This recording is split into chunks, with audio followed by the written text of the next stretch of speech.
hope you're doing well, and the reason I'm making this video today is that I have unfortunately been spending a lot more time on Twitter recently, and I came across these tweets from a variety of content creators that I follow, which really made me think about the state of the gaming industry. A situation I often find myself in, but this feeling was specifically in regard to where we are sitting in terms of the new console generation.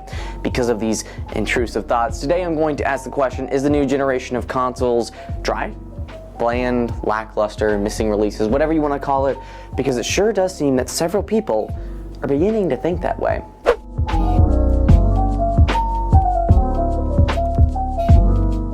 Now, before we get fully started, I think it's important to mention what got this whole train of disappointment started. And the way I see it, the controversy began with this tidbit of information from the official PlayStation blog. The article states that, due to the global market environment, Sony Interactive Entertainment has made the difficult decision to raise the recommended retail price of the PlayStation 5, specifically in the markets of Europe, the UK, Japan, China, Australia, Mexico, and Canada. What? Don't get me wrong, SIE isn't the only company that has done this. They are now joining the likes of CVS Health, Kroger, TJX, Lego, Steel Dynamics, Albertsons, Amazon, and of course the myriad of other companies that have hiked the price up of goods. Many would jump on the excuse of politics in explaining why there is a huge price increase for all of these companies.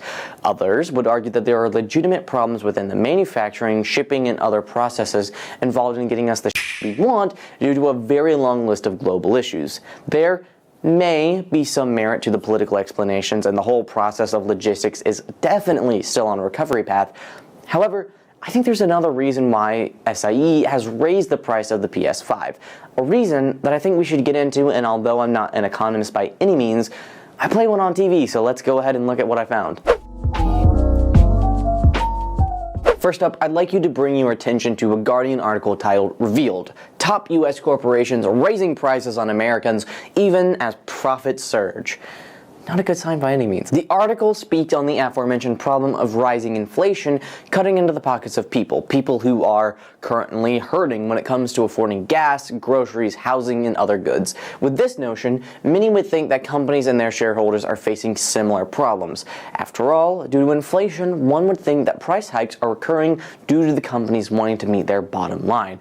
After all, companies are still companies, and their main goal is to make that sweet dough. However, the article reveals that the analysis of Securities and Exchange Commission filings for 100 U.S. corporations found net profits up by a median of 49%, and in one case by as much as 111,000%. Those skyrocketing profits for companies came along with the increased price of goods for struggling consumers. All but 10 of the 100 companies looked at by The Guardian executed massive stock buyback programs or bumped dividends to enrich investors. So, what does this mean? It means that even as demands and profits rose, companies expelled most or all inflationary costs to consumers with price increases. And of course, some decided to add just a little bit more on top of that. The article quotes Krista Brown, a policy analyst with the American Economic Liberties Project, who stated, "It's obvious that corporations are trying to pass on any form of short-term pain they might be feeling, and that's serving the top, wealthiest class instead of those who are in need of fair wages or products that are affordable." Now, whether you agree with that opinion or not is up to you. However, it is undeniable that companies just like Sony Interactive Entertainment are using consumers as shields against any financial issues, while said companies and shareholders are seeing record profits. Most people, I have to assume, already knew this, or if you didn't, I think we need to ask the question, why not? The article, and I can't help but agree with it, points to the media's depictions influencing people's understanding of events. They then provide the example of Hershey, the parent company that owns brands such as Reese's, Kit Kat, and Skinny Pop, who has been cast as the latest victim of ever-increasing inflation. But of course, as we look at the data, we can see that Hershey's net profits spiked 62% between the fourth quarters of 2019 and 2021, and it recently rewarded shareholders with $200 million in stock buybacks. Hershey's not alone, with companies such as Chipotle and Kroger stating things along the lines of, "Inflation is good for business." The article then cites Lindsay Owens, executive director of the Groundwork Collaborative, which tracks companies' profits. Owens states that events such as the pandemic, war, supply chain bottlenecks, and pricing decisions made in corporate suites have created a smokescreen around the whole issue. This smokescreen hides away the price increases and helps to make it seem that big business is hurting the same way that individual consumers are. I do understand that this may seem like an outlandish claim for The Guardian to make. I mean, are these companies truly profiteering or price gouging, or are they simply profiting? The article cites George Perks, an analyst of Bespoke Entertainment, who pointed at Caterpillar, which had a 958% profit increase between 2019 and 2021's fourth quarters. Limiting price increases could have resulted in the company's profits in 2021 being below the $1.3 billion it made in 2020. This isn't price gouging, and it shows pretty concretely that there's a lot of nuance here, Perks said. He also commented that profiteering is not the primary driver of inflation, nor the primary driver of corporate profits. Krista Brown, who I mentioned earlier, noted that Caterpillar also spent $5 billion on buybacks last year, and $1.3 billion for quarter profits? Still high. Companies have access to massive capital, she said. They could have 1 or 2 years that are more painful. Not even more painful, just less profitable for their investors, and they're choosing not to. But how is this problem affecting the gaming industry and gamers specifically? I.e., why are the people who play games getting pissed over the price increases specifically in regards to Sony Interactive Entertainment?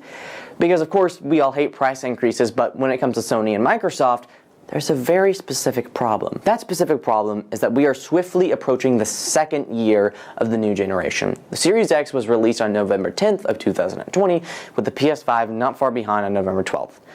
Yeah, I know, the years have really gone fast. And what do we have to show for it? Not a lot, at least in the way of games anyway. If we look at the list for console exclusives, the PlayStation 5 has around 10 console exclusives. However, I'm only counting the true console exclusives, nothing that is cross-platform, and by that definition, the Series X only has around 3. I will admit that I am being a little harsh with that definition and limiting how many exclusives these consoles have. I suppose for the sake of being fair and not completely biased, I'll take into account games such as Ghost of Tsushima, Horizon Forbidden West, Spider-Man Miles Morales, etc. Specifically, games that were intended to be played on the new generation, such as Horizon and Spider-Man Miles Morales.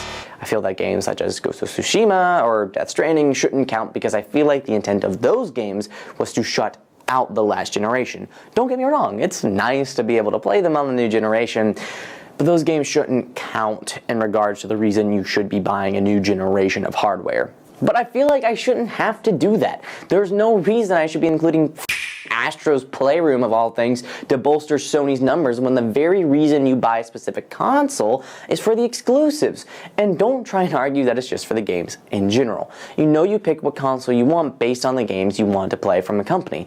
I mean, it's the whole reason we had console wars. Nintendo had Mario, Sega had Sonic, Xbox had Halo, PlayStation had Crash. Nowadays, consoles have expanded their mascots and franchises, and picking which side you're on is harder than ever, at least in regards to which console you'll be buying, because most consumers, like myself, only get one. I find that people keep getting disappointed because things are announced, but it seems like nothing is coming out.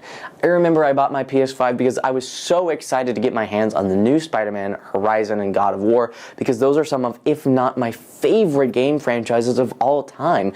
But it wasn't just that I was excited about those games. I was also looking forward to the new Harry Potter or Old Republic game. Hogwarts Legacy was delayed, which, side note, I don't think delaying a game is a bad thing, but that's just an entire other video I'm working on, so we're just going to stick where we are for simplicity purposes. Ragnarok and Spider-Man 2 aren't out yet, and the Old Republic game got canceled because it got stuck in development hell. I and many others are tired of these empty promises to fish consumers into buying a product that's not going to have an adequate game library. I hear you saying that I'm being a little too nice to Microsoft, but exclusives are just not their business model. They aren't a company that particularly cares about you having to buy their hardware. They're Microsoft. They have bigger fish to fry when it comes to hardware. And in terms of software, they already release half their games on PC or Game Pass with no problems at all. Not to mention, they've just introduced cloud streaming, which from what I've heard has gone super well. Look, they've said it themselves. They are, above all, a software company, and it's working out. That in combination with the amazing deal that is Game Pass just makes it seem to be the most morally sound offer in the gaming industry right now. It's sad to say that's what's making them the good guy in the gaming space, but that's just where we are right now in the gaming landscape. Additionally, I would just like to finish this point off by saying that both Microsoft and Nintendo reported in the days following Sony's news, which makes me glad I waited a couple of days to write this and a couple of months to record it, that they would not be increasing the prices of their consoles. I know that Nintendo at this point operates outside of Sony's and Microsoft's generations, but it's still a point worth noting. I have to say, in this case, both Microsoft and Nintendo made the right call. Like I said, it's not that hard to be the good guy in the gaming space today, but damn, does it make your company look good when you do the bare minimum to not screw your consumers over. If all that takes is saying that your company won't increase the price of its consoles, then I guess that's where we are right now. This may also seem like an afterthought, but I haven't mentioned the litany of hardware issues the PS5 has.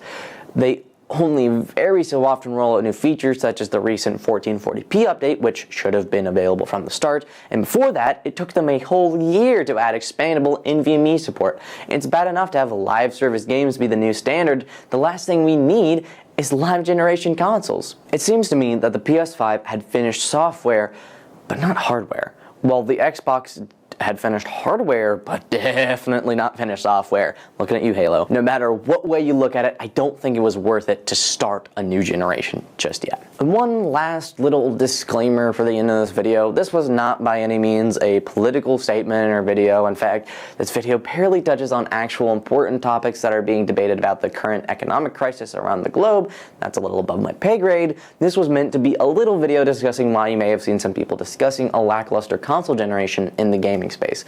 I don't want anyone to take the fact that I made this video and think that I believe it's the most important issue surrounding the global economic crisis. Anyway, that's going to do it for me. Thank you so much for watching. This is truly the next step in making videos for me, shifting the focus of my content from movies and reviews to other things such as video games and research-based videos and whatever else I may do, such as increasing the length of these videos in general. This is definitely still a passion project for me, so any support I get is amazing.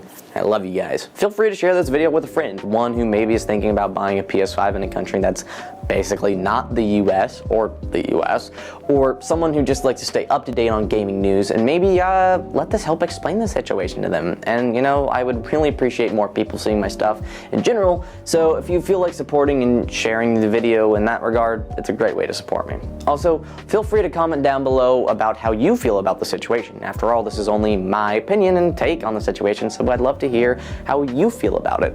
Also, leave a like if you enjoyed it because it helps with the algorithm and stuff, I guess. So do the other things I just mentioned. But anyway, thank you for watching. I really appreciate it. I hope to see you in future videos to come. But until then, I'll see you next time. Hope you have a good one. Bye-bye.